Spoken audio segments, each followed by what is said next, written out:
नमस्कार। आप देख रहे हैं द रत्नेश टॉक और मैं हूं रत्नेश रंजन। मेरे सभी सामाजिक परिवार के सदस्यों का बहुत बहुत स्वागत है। कपड़ों की ब्रांड कंपनी मान्यवर ने अभी हाल में ही एक जारी विज्ञापन में हिंदू परंपराओं और रीति रिवाजों को रूढ़िवादी सोच वाला दिखाने की कोशिश की है।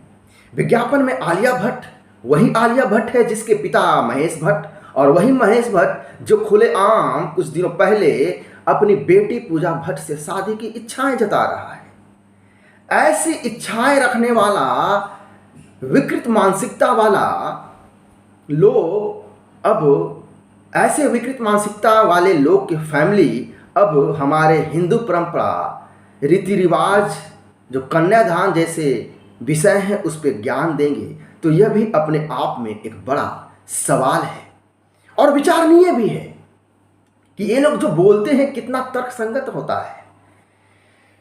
कन्यादान पर सवाल उठाते हुए इसे एक दमनकारी परंपरा के रूप में दिखाया गया।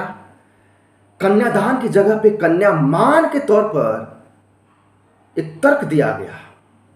सवाल यह है कि क्या मान्यवर कंपनी ऐसा विज्ञापन देकर प्रगतिशील समाज के सोच को बढ़ावा दे रहा है? ऐसा है क्या? और यदि ऐसा है तो ऐसा प्रगतिशील सोच को बढ़ावा ट्रिपल तलाक पे क्यों नहीं देता है? ऐसे ऐसे तर्क हलाला और मुताह जैसे कुप्रथा पे साहस क्यों नहीं दिखा पाता है सवाल उठाने की? इनको पता है कि यदि ये सवाल उठाए तो इनका सारा ज्ञान पिछवाड़े में पेल दिए जाएंगे।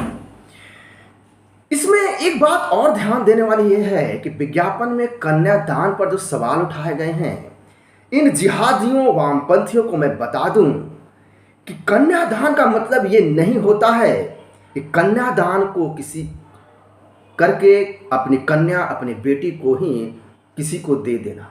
कन्यादान का मतलब है गोत्र का दान, मतलब पुत्री कि किसी से शादी हो रही है, शादी होने के बाद जो बच्चे होंगे, जो कुटुंब आएंगे, उनका परिवार आगे बढ़ेगा, उन बच्चों को जो गोत्र लगेगा उसके पिता का लगेगा।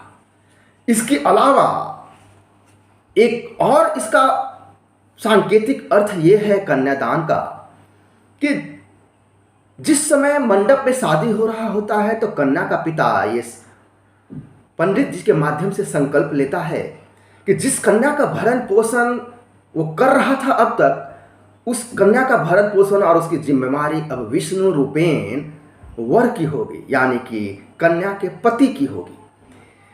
और इस संकल्प के बाद पति ओम स्वस्तिक कहकर कन्या का हाथ स्वीकारता है, यानी कि इस संकल्प में पिता अपनी जिम्मेवारियां वर को दे रहा होता है, न कि कन्या को ही दान दे रहा होता है, अपनी बेटी को दान नहीं दे रहा होता है।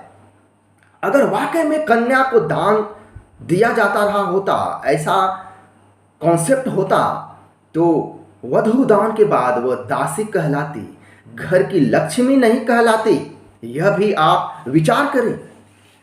इन जिहादियों वामपंथियों को मैं बता दूं कि कन्यादान का मतलब ये नहीं होता है कि कन्या को दे देना किसी को।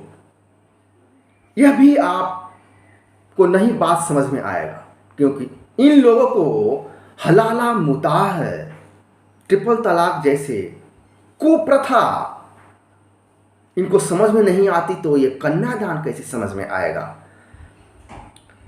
ऐसी परंपरा को आपको आगे बढ़ाना में मदद करने में ये लोग किस तरह से प्रमोट करते हैं, जो बारीकियां हैं, जो कुचक्र है, जो षड्यंत्र है, उसे हम सबको समझने की जरूरत है। हम सब जानते हैं कि सनातन में जो भी रीति रिवाज परंपरा है वो कहीं न कहीं किसी न किसी रूप में वैज्ञानिक सोच से वो जुड़ा हुआ है। इसमें भी कोई दो राय नहीं है। बिना जड़ के पेड़ भी नहीं टिक पाता है भाई साहब। तो आप अपनी पूर्वजों के बनाए हुए परंपरा के विरुद्ध जाकर के कितना और कहां तक विकास कर लेंगे, यह भी अपने आप में एक सवाल है। आप एक बात और गौर करें कि गैर हिंदू त्योहारों में कोई ऐसा त्योहार है क्या जहां महिला सशक्तिकरण दिखता हो, महिला को शक्ति को सेलिब्रेट किया जाता हो, धन की देवी लक्ष्मी, ज्ञान की देवी सरस्वती, शक्ति की देवी दुर्गा। इसे कहते हैं कन्या मान, महिला का मान, महिला का सम्मान। न कि सिर्फ बातों बातों में ही कन्यादान को कुतर्क दर्क गढ़ के आप कन्यामान का रूप दें। ये गैर हिंदू त्योहारों में ये एग्जाम्पल उदाहरण दे ही नहीं सकते हैं, क्योंकि अन्य धर्मों में ऐसा कुछ है ही नहीं।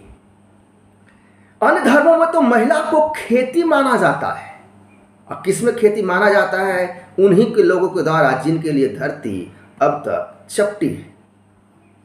ऐसा खेत जहां पे आप फसल उगाते रहें, ये तो कॉन्सेप्ट है, ये तो अवधारणा है। और ऐसे लोग हमारे हिंदू धर्म के बारे में बताएंगे कि कन्यादान नहीं, कन्यामान। अरे जिहादियों, वामपंथियों, तुम ट्रिपल तलाक हलाला मुद्दा पे तो कुछ बोल लो, उस पे बोलने की हिम्मत है? ऐसा कोई सेलिब्रेशन नहीं है अन्य धर्मों में जहां महिला शक्ति को पूजा जाता हो, लेकिन हमें दिखाना होता है कि हम बड़े ही इंटेलेक्चुअल हैं जी, बहुत ही ज्ञानी महापुरुष हैं। सवाल ये कि क्या हम आगे बढ़ने के नाम पर, मॉडर्न और लिबरल होने के नाम पर खुद की जड़ों को ही काट देंगे क्या? ऐसा कर सकते हैं और कर रहे हैं तो क्या कहां तक विकास आप करेंगे? पिछले वर्ष भी हमने देखा कि किस तरह से तनिष्क के कुछ जिहादी कर्मचारियों ने कैसे जिहाद को प्रमोट किया। विवाद बढ़ने पर माफी की भी नौटंकी की गई तनिष्क के द्वारा, लेकिन होता कुछ नहीं है। माफी के नाम पर कुतर्क गढ़ा जाता है। इन लोगों का कहना होता है कि ऐड तो विज्ञापन जो है थर्ड पार्टी ने बना रखी थी, हमें तो कुछ पता ही नहीं है, हमें तो कुछ जानकारी ही नहीं है किसने क्या बनाया। लेकिन ऐसा होता है क्या? यदि थर्ड पार्टी से बनाया भी तो अप्रूवल भी तो लेने का नाम का कोई चीज़ होता है। अप्रूवल के टाइम पे जरूर देखा जाता होगा। सच्चाई ये कि ये सिलसिला, ये सोच ही चलता रहेगा, लेकिन इसका उपाय क्या है? उपाय है जनता में जागरूकता होना, जागरूकता लाना, और जनता जागरूक हुई है, इससे भी कोई दो राय नहीं है। आज की तारीख में ज़्यादा संख्या नहीं, कम ही संख्या में भले ही हुई है, लेकिन हुई तो जरूर है। यहाँ पर समझने वाली बात यह है कि हमेशा बार बार तथाकथित इंटेलेक्चुअल लोगों को सवाल उठाने के लिए, उपहास करने के लिए, मजाक उड़ाने के लिए क्या हिंदू धर्म ही मिलता है? और फिर भी हिंदू धर्म इंटॉलरेंस है क्या? ट्रिपल तलाक मुद्दा हलाला से समाज को मजबूती मिलती है क्या? ये लोग देख करके भी अनदेखा करते हैं, या फिर देखना नहीं चाहते हैं, या इनकी इतनी हिम्मत नहीं है दूसरे धर्मों के विषय में उसके खिलाफ कुछ बोलने की। गौर करने लायक बात यह भी है कि मजाक उपहास किया जाता है हिंदू परंपरा, हिंदू संस्कृति का, फिर भी हिंदू धर्म इंटॉलरेंस है, हिंदू धर्म असहिष्णु है। कैसे हो जाता है असहिष्णु? जब आप इस पे सवाल उठाते हैं, आप इसे कुठाराघात करते हैं, इसी पे चोट करते हैं, खुलेआम विचारों की अभिव्यक्ति भी कर देते हैं, लेकिन फिर भी असहिष्णु हिंदू ही है। विचार अवश्य करें। नमस्कार, जय हिंद, वंदे मातरम।